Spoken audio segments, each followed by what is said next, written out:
Holiday shopping is going to look different this year, from crowds to the most popular gifts, and it's all, of course, because of the pandemic. Janelle Bluda connects the dots.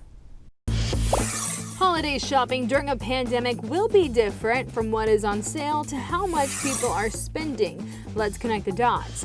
It's no surprise that coronavirus is changing shopping this year, especially the time-honored tradition of Black Friday.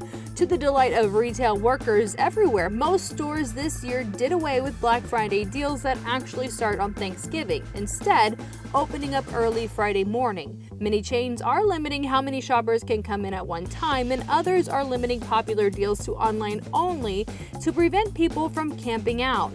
The pandemic has also changed what is on sale.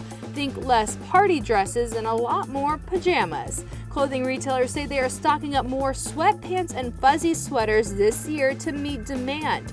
This as people look for comfort during these trying times. People are also spending less. Shoppers report they plan to spend just under $1,000 this year, down $50 from last year, which according to experts is a good idea during the pandemic. They say racking up credit card debt while coronavirus continues to create a shaky economy is a bad idea. Better to save this year for a brighter future. Connecting the dots, I'm Janelle Bluda for H-Town Rush.